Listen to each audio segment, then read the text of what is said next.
You've seen the title, abs explained, list of contents here.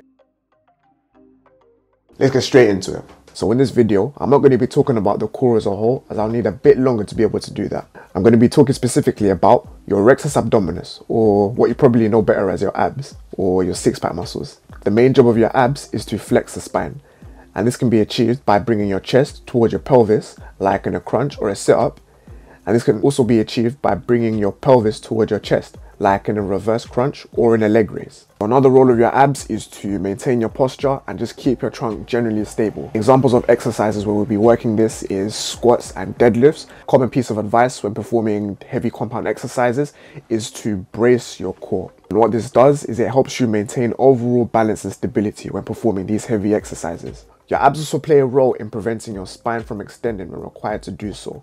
For example, when you're performing planks, your abs are contracting isometrically to prevent your torso from sagging downwards. Let's talk about some example exercises that you can do. I'm going to talk about them in more detail and give you some form advice on them. Generally, I like to think of ab exercises in three categories. Number one, the chest to pelvis type exercise.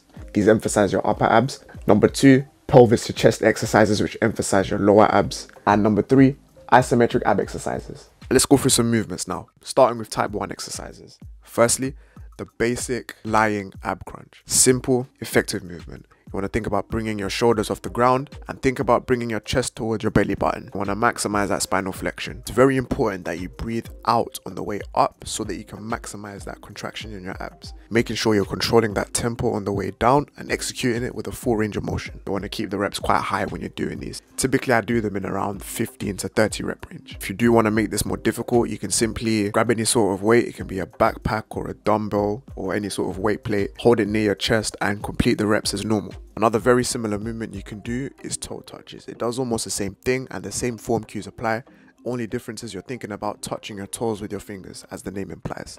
And with these, you'd use the same rep range as you would for crunches, so in that 15 to 30 range. And just like crunches, you can also make it more difficult by using any sort of weight. The next exercise is kneeling cable crunches. Now, this is one of my favorite ab movements just because it's so conducive to progressive overload. Right, enough waffling. So when you're doing this, you want to set the cable pulley up to the highest possible level. Then you want to grab some sort of rope, make sure that's attached. Hold that by your head as you kneel down with it. When you kneel down, you want to make sure your knees are fully flexed and your hips are back towards your feet, keeping them in a fixed position throughout the set. As you're crunching, you want to maximize spinal flexion again, making sure you're only using your abs. Think about bringing your chest towards your knees. This time, breathe out on the way down, breathe in on the way up, keeping a nice controlled tempo. I like to do these in around the 10 to 20 rep range. A common mistake is keeping your back flat. This takes emphasis away from your abs and more onto your hip flexors. Another mistake is moving the hips excessively. This takes emphasis away from the abs and more onto your hamstrings. Now for type 2, lower ab emphasis. So the first exercise in this category is hanging leg raises. Now, this is another one of my favorite overall ab builders with an emphasis on the lower portion of your abs. You want to set yourself up hanging on the bar as if you're about to do a pull-up. Pack your lats, keep them tight. You're going to have your legs extended with a slight bend. And what you want to do is you want to raise your legs and your hips above parallel. A common mistake when performing these is only bringing your legs and your hips parallel with the ground.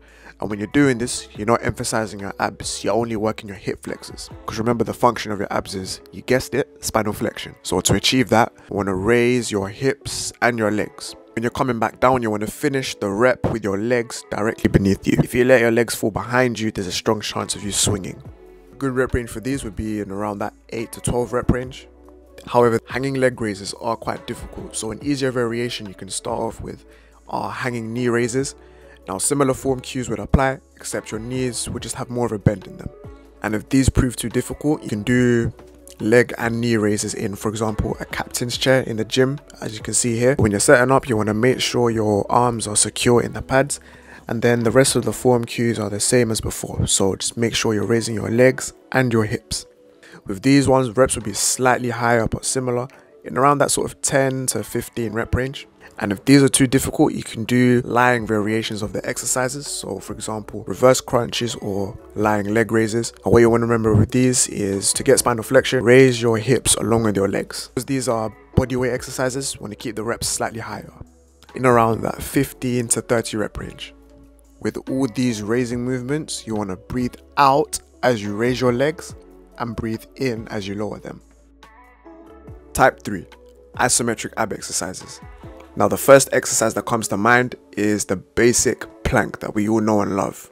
Now this is a good overall core builder. What you want to do with these is set your elbows up directly beneath your shoulders, set your legs straight behind you, brace your core and squeeze your glutes, making sure you're keeping that spine neutral, and you're just going to hold that plank for as long as possible, typically around 30 to 60 seconds. Common mistakes include sticking your glutes up in the air as well as letting the torso sag.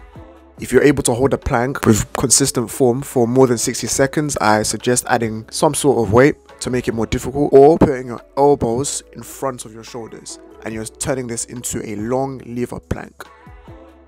Remember guys, if you want muscles to grow, you have to challenge them. So when the exercise becomes easy, you need to find some sort of way of making it more difficult. Progressive overload for you. Now I'd also put compound exercises into this category. For example, squats, deadlifts and military press. When you're performing these exercises, a good idea is to brace your core, and what this does is it helps you maintain overall balance and stability. It also helps with force transfer, which can help in overall strength development. While you should be having these compound exercises in your routine, I'm a big fan of them. For the specific purpose of developing abs, I'd highly recommend having spinal flexion exercises as your primary ab specific exercises.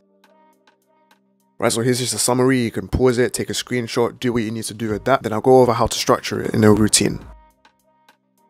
One way you could do it, if you go to the gym, if you do a regular resistance training program, I'd recommend having challenging ab training at least twice a week. One day you have an upper ab emphasis. So for example, cable crunches would be my first choice. But any type 1 flexion exercise would do here. You could follow that up with planks, or if you're short on time, you could superset the two. So you can do it in a circuit style, if that's your preferred method. Just note that you may lose a few reps here and there. And on the second day, bias it to lower abs. So again, choose one lower ab bias exercise, for example, leg raises. That would be my first choice if you could do them. Again, follow that up with plank, or superset the two exercises.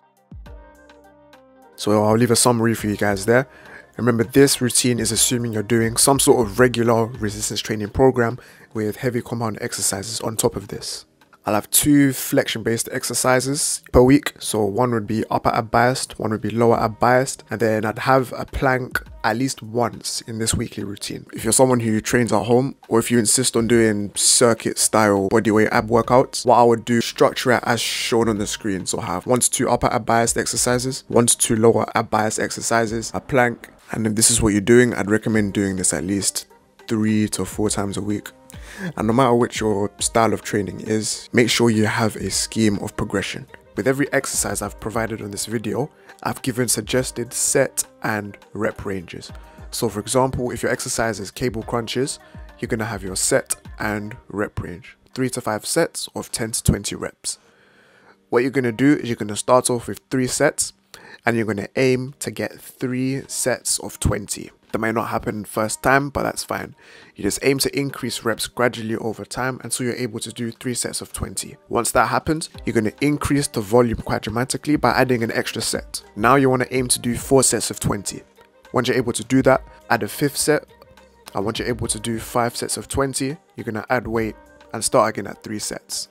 And you can use the same progression scheme with all the exercises. However, some exercises, such as for example hanging leg raises, adding weight won't be as practical. So what you could do instead is evolve the rep range, for example from 8 to 12 to 10 to 15. Very important that you have a scheme of progression so that you can trigger muscle growth. Your abs are a muscle just like any other muscle group. You should approach training them in the same way as you would your other muscle groups. Just one more thing before we close. I want you to repeat after me. Training abs does not burn belly fat. Tell them again. Training abs does not burn belly fat. One more time. Training abs does not burn belly fat. Unfortunately, there's actually no way of targeting fat loss to a specific site on your body. It's not a case of saying, I want to lose arm fat, I want to lose belly fat. You just have to lose fat holistically.